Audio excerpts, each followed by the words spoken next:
And we are live with Barjis Chohan. Barjis is an interesting person, to say the least. She started a company, fashion company, some time ago from her kitchen. Fun fact, yesterday I was reading the Christian Dior biography, and it is something to start such a business. She also does rugs and home decor, all of that.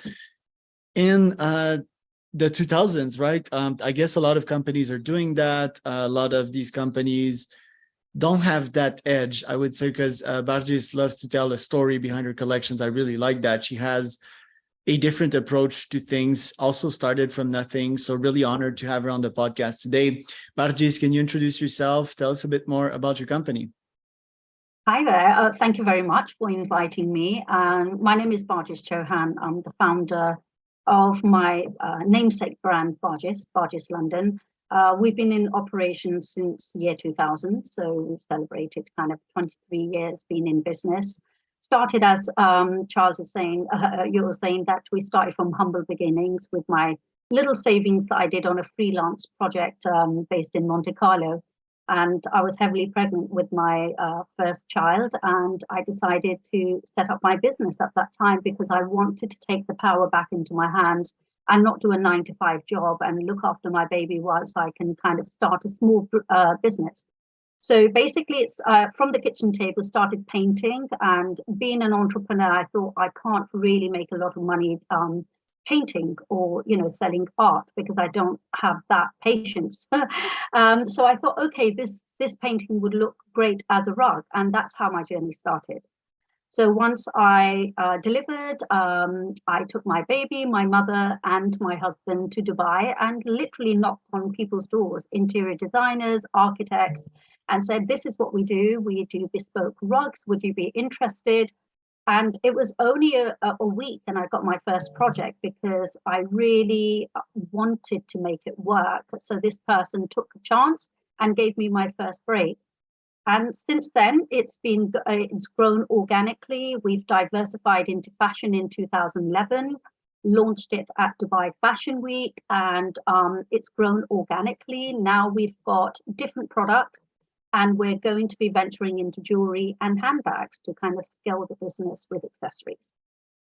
Not an easy business that you chose. And I really love what you said. You got your first customer in the first week because that intensity, that intention of yours was lethal. You were not going back.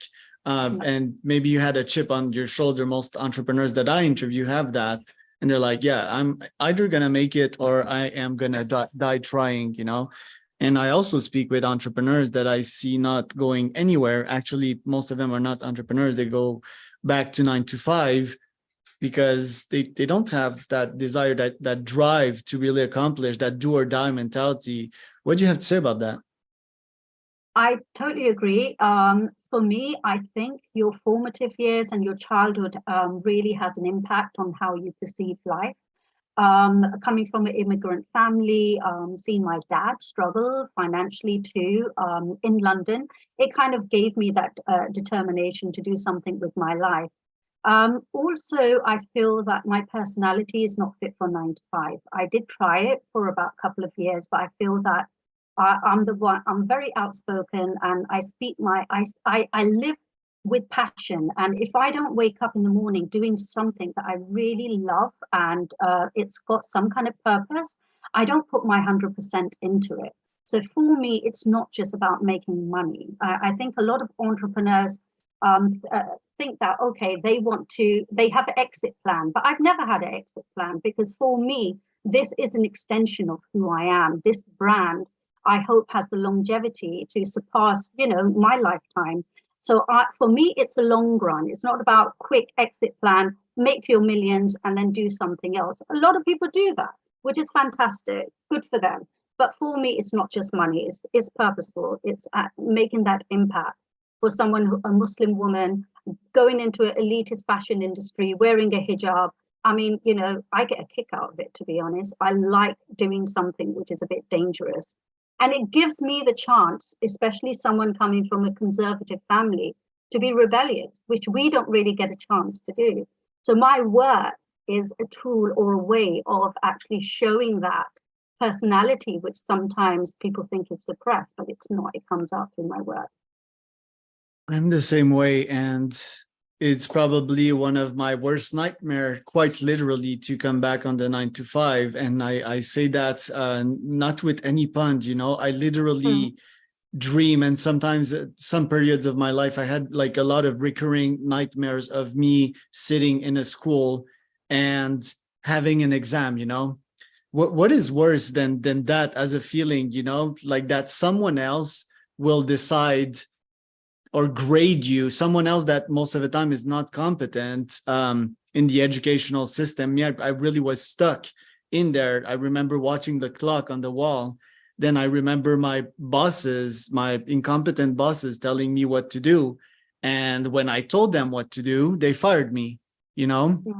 So that was my past life. So Charles, imagine a couple seconds if you would come back to that life. Me, I cannot imagine another life than the one that I'm living right now. And for that reason, just getting up and having the opportunity to work for myself is the dream opportunity. So, and wherever I am in the world, even if I'm financially poor, you know, I will be happy to be my own boss and to have that freedom. Thank you for sharing that. I want to ask though, like me, I'm privileged, right? I'm from Canada. I'm white. You don't have the same situation, obviously, on your side. Diversity, I mean, a lot of people have used diversity for money in the last few years. I'm pretty sure that you haven't done that.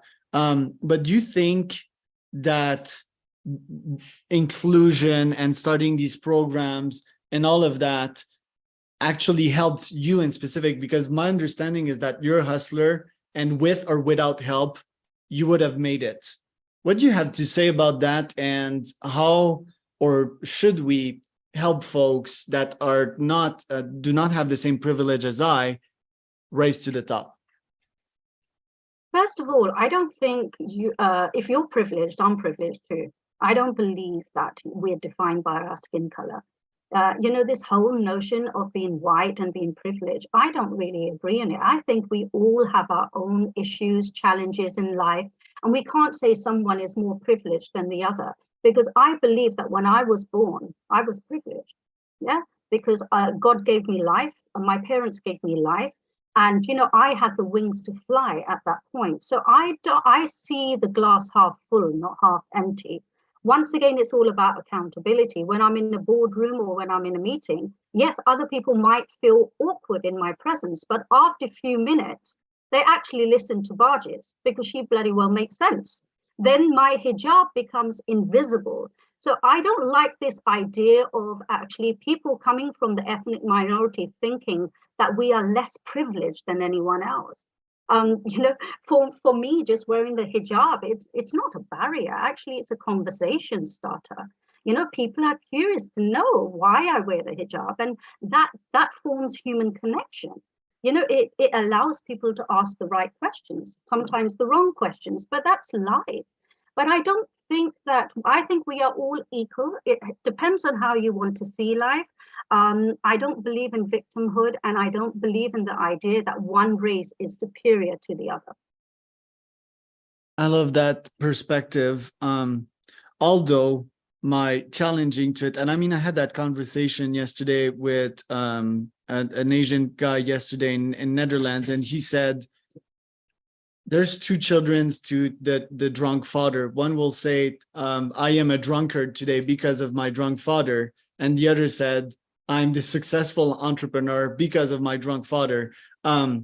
Yet, like, life is complex, right? It's like having two twins, same genetics, everything, but one becomes that twin, the other becomes that other way.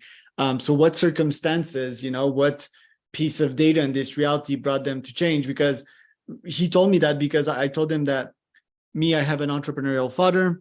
I was gifted with a decent IQ genetically, and I still struggled from 15 to 19. I was a drunkard, actually. And I was like, okay, what about kids that do not have an entrepreneurial father and do not have IQ? How hard it must be for them. Is that good thinking? Or do you think that because I was born in privilege, I actually got into alcohol in the first place. What do you think about that? I think, yeah, genetics helps, to be honest, but I think your environment also helps, and who you actually interact with shapes the way you become, basically. So I've had some amazing role models in my life, whether it's my paternal uncle who started cleaning gutters in Pakistan to become the one biggest contractor in Karachi and building most of the buildings in Karachi, to my paternal another uncle who actually left his home from Mumbai and traveled on the train at the age of 15 to make his life. And he was adopted by my granddad, and he actually um, gave up all his life to raise my dad, who was, he was an orphan at a young age. So I've had some amazing people, and I just see them as inspiration. And when I look at their lives and compare it to my life, I mean, it makes me very grateful. I wake up in the morning and I think, oh my God, I am privileged. I have had a good life. And it is because of these people that I am here today. So when I have that kind of feel sorry for me kind of thing, yes, my dad struggled because he came from a very privileged background in Pakistan, and here he had to downgrade his life. He wasn't used to actually, people doing. He had to do everything. He had to work in the factories when he started out because his apprenticeship and qualification was not really highly regarded in London. But he didn't really work in Pakistan, so it's not. I believe that it depends on your perspective and who you hang around with. And I am privileged because I've had an opportunity to meet these incredible people. And that's why my perspective is different to someone else. So I can't judge them and they can't judge me. But I just feel that we waste a lot of time feeling sorry for ourselves when really we have the power to change our life. I love that narrative because it's somewhat spicy and different from what's out there nowadays with the pity parties of diversity and so forth.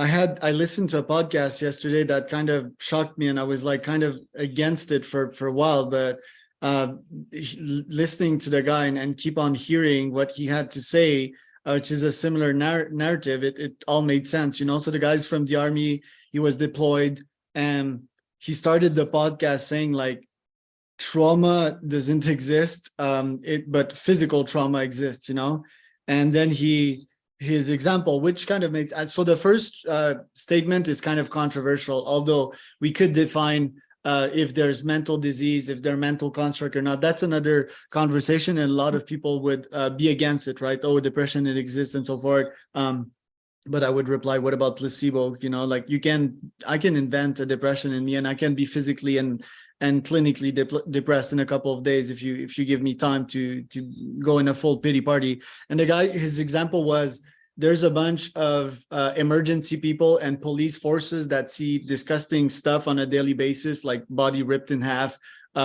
fights, violence, people that are disfigured by horrible stuff, and they don't get traumatized, while the army force, a lot of the veterans that got in the army in the first place because they were kind of lost. I think that the sense of purpose is the main thing here. They came back and they're depressed, they have PTSD, and they cannot go on with his life. And the guy, he's a veteran himself, and he was like, yeah, it's time to stop that pity party, and it's time to move forward, and be positive, go to the gym and stop being weak, And I love that narrative because it's different. It's also, very controversial.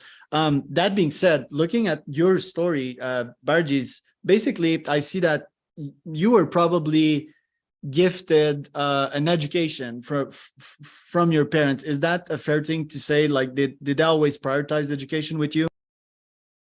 Actually, I didn't really have those kind of helicopter parents where they came from immigrant families, so they had to push us. But my dad, he knew I was academically clever, and he wanted me to become a doctor. But I just thought that because of my conservative family and my upbringing, I wanted to go into a career where I'm creative and I can think outside the box. And I feel that in medicine, I couldn't do that. I couldn't take those risks because you're clinically trained, obviously you're saving lives. And the whole idea of wearing a white coat and looking powerful, that didn't really appeal for me. I wanted to be more in control with what I wanted to do with my career. So I think academia, definitely in the South Asian community, is really pushed. And sometimes I feel that a lot of the youth who I work with in the initiative, they have been pushed and forced into careers which they didn't really want to do. And they're not really happy doing it, but they just felt that they had to do it to just have peace in their family. While I kind of chose the other route. So for me, it's like whatever I do, even if it's fashion show, I haven't done a fashion show since 2017. And the reason why is because I saw a young model faint at one of my shows and I felt responsible. I thought, hang on a minute. 1 minute I'm talking about all these positive stuff and, trying to save the world. And here I am, this young model actually fainting because she starved her body for 3 days just to be at my show. And I thought, let me take the power back. I'm the decision maker. I'm not going to do shows. I don't have to do this. There are other ways of marketing your product. If people like it, they will buy it. So I like that idea. Is like, there are no rules. You make your own rules as you're going along. So if everyone's turning right, I tend to turn left. And that's just the way I do it.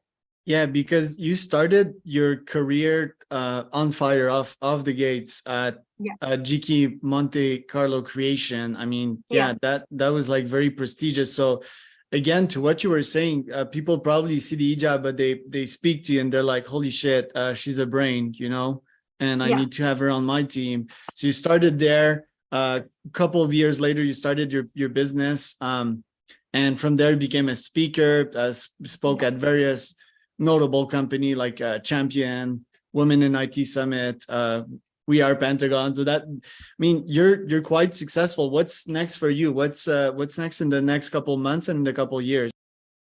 As I said, we really want to scale the business. So we're focusing heavily on accessories, handbags. We want to do sustainability. Even though sustainability is a buzzword and it's very, very hard to actually launch a product that is 100% sustainable. But we want to kind of strive to go in that direction. So definitely accessories we want to do. I want to scale the business in America. I feel there is a lot of potential, especially from the inquiries I'm getting. So we would like to have a small office set up in the US.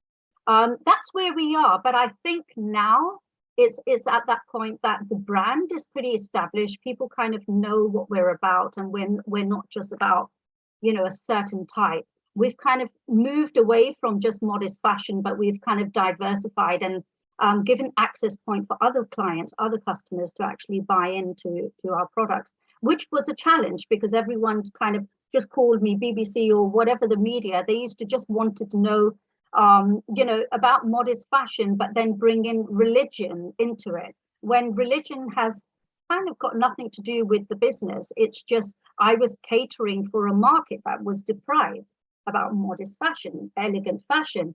And then when I launched the business, I realized that it's not just Muslim women who wear modest clothing. Actually, there are a lot of Christian, Jewish, atheist women who choose to wear modest clothing. So it really kind of branched out. So I think people come to me because they know that the product is good and it's going to last them, and they have this sentimental value attached to it.